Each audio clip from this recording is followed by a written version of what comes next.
Okay, the next sutta is number 7, Vatthupama Sutta, Simile of the cloth. Thus have I heard. On one occasion, the Blessed One was living at Savatthi in Jeta's grove, Anathapindika's park. There he addressed the monks thus, "Monks, noble sir," they replied. The Blessed One said, "Monks, suppose a cloth were defiled and stained, and a dyer dipped it in some dye or other, whether blue or yellow or red or pink. It would look poorly dyed and impure in color. Why is that? Because of the impurity of the cloth. So too, when the mind is defiled, an unhappy destination may be expected. Monks, suppose a cloth were pure and bright, and a dyer dipped it in some dye or other, whether blue or yellow or red or pink. It would look well dyed and pure in color. Why is that? Because of the purity of the cloth. So too, when the mind is undefiled, a happy destination may be expected. But monks, are the imperfections that defile the mind. Covetousness and unrighteous greed is an imperfection that defiles the mind. These defilements of the mind are called cittasa upakilesa. Kilesa means defilements. Ill will, anger, revenge, contempt, a domineering attitude, envy, avarice, deceit, fraud, obstinacy, presumption, conceit, arrogance, vanity, negligence are imperfections that defile the mind. Knowing that covetousness and unrighteous greed is an imperfection that defiles the mind, a monk abandons it. Knowing that ill will is an imperfection that defiles the mind, a monk abandons it. Similarly, for the other imperfections, the monk abandons them. When a monk has known that covetousness and unrighteous greed is an imperfection that defiles the mind and has abandoned it, when the monk has known that ill will, etc., is an imperfection that defiles the mind and has abandoned it, he acquires perfect confidence in the Buddha thus. The Blessed One is accomplished, fully enlightened, perfect in true knowledge and conduct, sublime, knower of worlds, incomparable leader of persons to be tamed, teacher of gods and humans, enlightened, blessed. He acquires perfect confidence in the Dhamma thus. The Dhamma is well proclaimed by the Blessed One, visible here and now, immediately effective, inviting inspection, onward leading, to be experienced by the wise for themselves. He acquires perfect confidence in the Sangha thus. The Sangha of the Blessed One's disciples is practicing the good way, practicing the straight way, practicing the true way, practicing the proper way. That is, the 4 pairs of persons, the 8 types of individuals. This Sangha of the Blessed One's disciples is worthy of gifts, worthy of hospitality, worthy of offerings, worthy of reverential salutation, the unsurpassed field of merit for the world. When he has given up, expelled, released, abandoned and relinquished the imperfections of the mind in part, he considers thus, I am possessed of perfect confidence in the Buddha, and he gains inspiration in the meaning, gains inspiration in the Dhamma, gains gladness connected with the Dhamma. When he is glad, delight is born in him. In one who is delighted, the body becomes tranquil. One whose body is tranquil feels pleasure. In one who feels pleasure or happiness, the mind becomes concentrated. He considers thus, I am possessed of perfect confidence in the Dhamma, and he gains inspiration in the meaning, gains inspiration in the Dhamma, gains gladness connected with the Dhamma. When he is glad, the mind becomes concentrated. He considers thus, I am possessed of perfect confidence in the Sangha, and he gains inspiration in the meaning, gains inspiration in the Dhamma, gains gladness connected with the Dhamma. When he is glad, the mind becomes concentrated. He considers thus, the imperfections of the mind in part have been given up, expelled, released, abandoned and relinquished by me. And he gains inspiration in the meaning, gains inspiration in the Dhamma, gains gladness connected with the Dhamma. When he is glad, delight is born in him. In one who is delighted, the body becomes tranquil. One whose body is tranquil feels pleasure or happiness. In one who feels pleasure, the mind becomes concentrated. Monks, if a monk of such virtue, such a state of concentration and such wisdom, eats alms food consisting of choice hill rice along with various sauces and curries, even that will be no obstacle for him. Just as a cloth that is defiled and stained becomes pure and bright with the help of clear water, or just as gold becomes pure and bright with the help of a furnace, So too, if a monk of such virtue eats alms food, that will be no obstacle for him. Stop here for a moment. This monk, he has virtue, he has concentration, and he has wisdom. So if he eats alms food, the choicest alms food, the best alms food, there is no obstacle for him in the sense that he is not attached to it. It doesn't bring up defilements for him. Hereby is pervading one quarter with the mind imbued with loving kindness. Likewise the second, likewise the third, likewise the fourth. So above, below, around, and everywhere.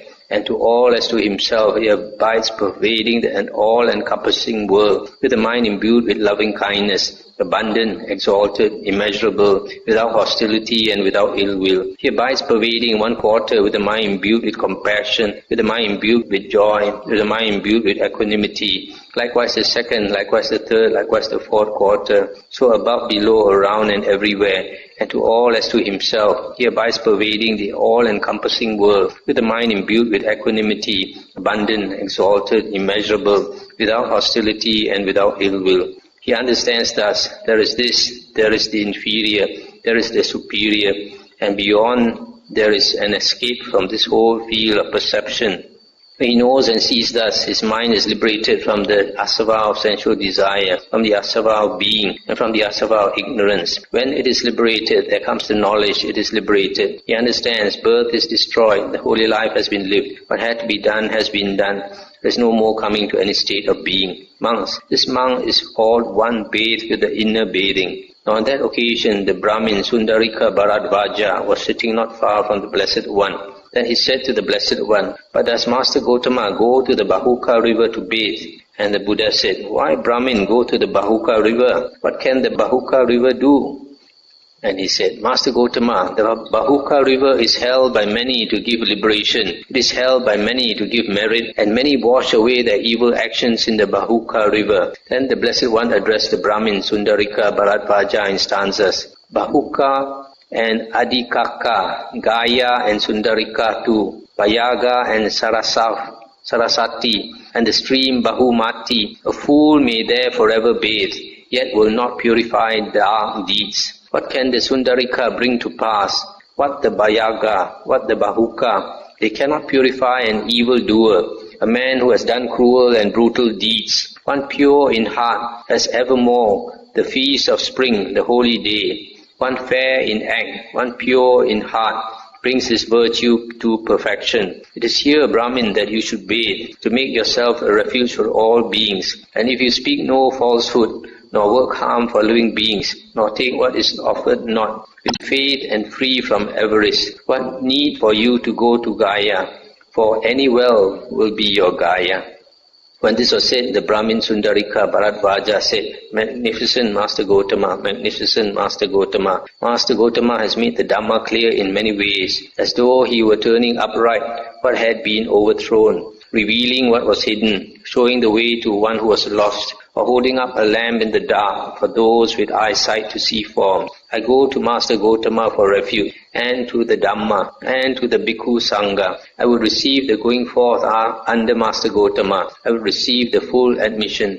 And the Brahmin Sundarika Bharadvaja received the going forth under the Blessed One, and he received the full admission. And soon, not long after his full admission, dwelling alone, withdrawn, diligent, ardent and resolute, the Venerable Bharadvaja, by realizing for himself with direct knowledge, here and now entered upon and abided in that supreme goal of the holy life, for the sake of which clansmen rightly go forth, from the home life into homelessness. He directly knew birth is destroyed.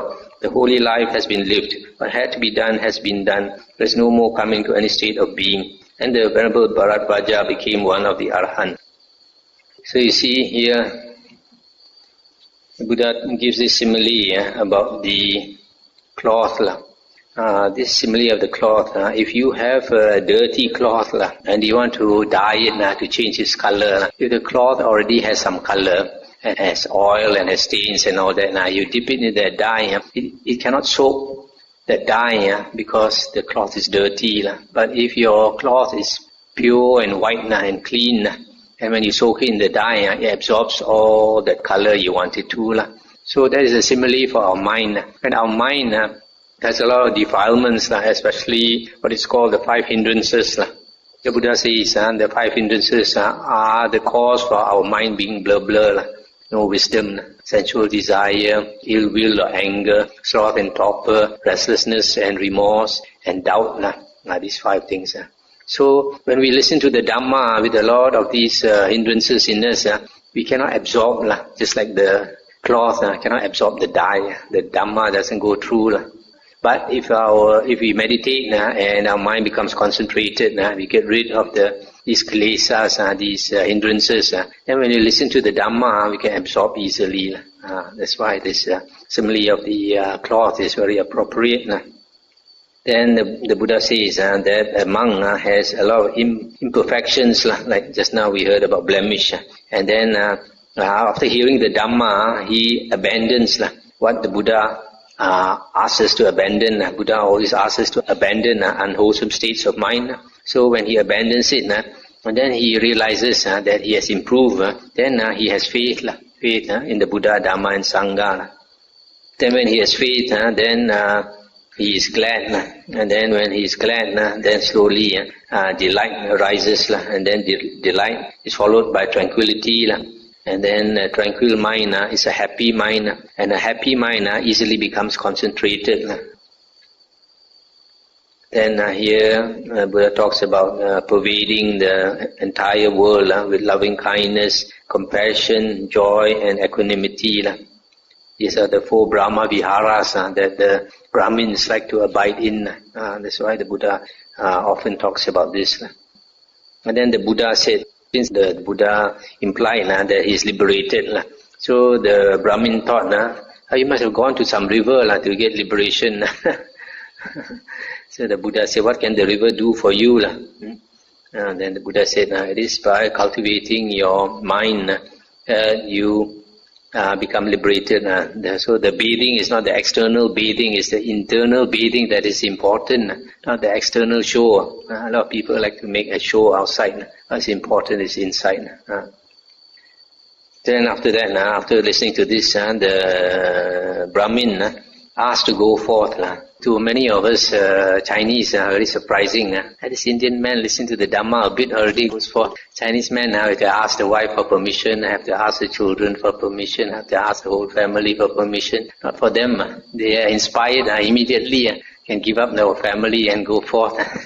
And because of such faith, can become an Arahant later.